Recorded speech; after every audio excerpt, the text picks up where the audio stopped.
Yo, what up, DK here. Rapper Bad News reveals why he's no longer a contestant on Rythm Flow. When the latest batch of Rythm Flow episodes dropped on October 16th, fans were surprised to see that North Carolina rapper Bad News wasn't in LA with the rest of the top 30 contestants. The 24-year-old had made it to the next round after impressing T.I, Quavo, and Big Boy with his freestyling at the Atlanta auditions. But in a recent Instagram video, he blamed his former manager for screwing up the opportunity. The Mooresville resident took to social media to explain his absence after successfully securing a ticket to the West Coast. He wrote that the same day new episodes of Netflix series were being released. He said, "To everybody who missed my live yesterday, I appreciate all the love and support. I know a lot of you were rooting for me, but this is why you won't be seeing me on any of the upcoming episodes." He continued. In the video, Bad News told his fans that he never got to finish the competition because, quote, "the dude I had representing me at the time pulled some bullshit." Now, let me pause for a second there, guys. A manager is only successful and prosperous as his artist. You know, like the going percentage of how much a manager makes off any said act in music is probably anywhere between 10 to 15%. So when I first read that his manager is the guy responsible for sabotaging his placement on Rythm Flow, I was genuinely confused. Like, a manager should do anything in his or her power to make sure their client succeeds. So this was actually baffling to me, and I was looking forward to seeing Bad News on episodes after the audition. You know, he had one of the better and more entertaining auditions on T.I.'s Atlanta audition episode, and you know, seeing Bad News and T.I go back and forth on if Bad News was really freestyling or not, that made the episode. That made my day when I saw it. And the very fact that T.I believed in him enough to feel like he could compete against other hand-picked talent from the other judges and the ones he's picked already at that point. So when I didn't see him, you know, I was confused. I was curious, and so I looked it up. And apparently, this all has to do with his manager.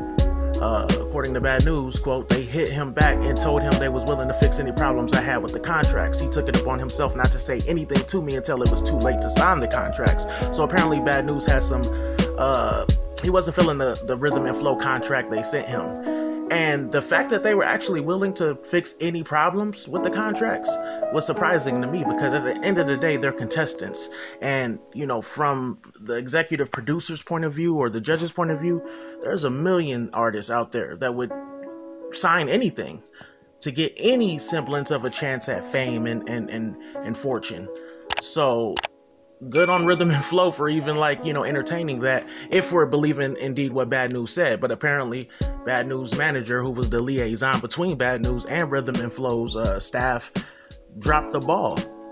And yeah, that's just weird to me, because like I said, a manager is only as successful as the client he's representing. The more a manager's client prospers, the more the manager, he or she, prospers themselves. And so Bad News said, "I asked him, bro, why would you do some shit like that? It's one of the biggest moves I've made in my career so far. Dude just told me he ain't feel like I really wanted to do the show." The young artist concluded, shaking his head. Instagram followers shared their support for Bad News in the comments, saying things like they missed out on a real one, and "no pressure, champ, what's meant for you will always be for you, and in time I know it'll make sense."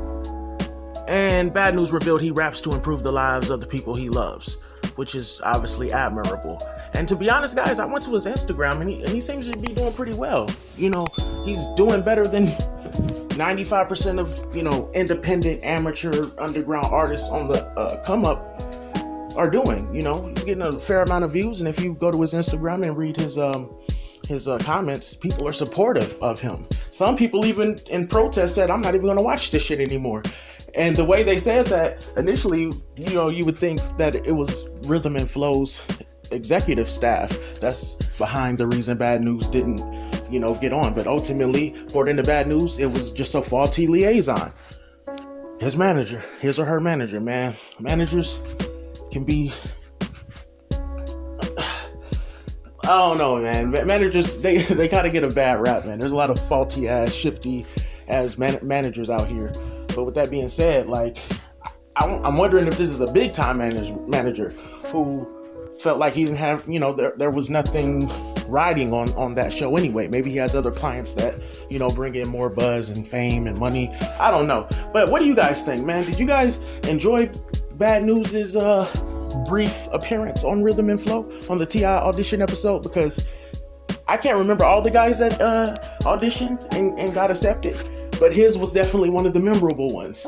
Because once again, the exchange in itself between T.I and Bad News, going at the fact that T.I being baffled that Bad News's lyrical performance was all off the dome was a highlight. And 7 episodes in, that's still a highlight. If I had to boil down Rythm and Flow to top 10 favorite moments, the Bad News and T.I interaction would be among the top. So let me know what you guys think. One love.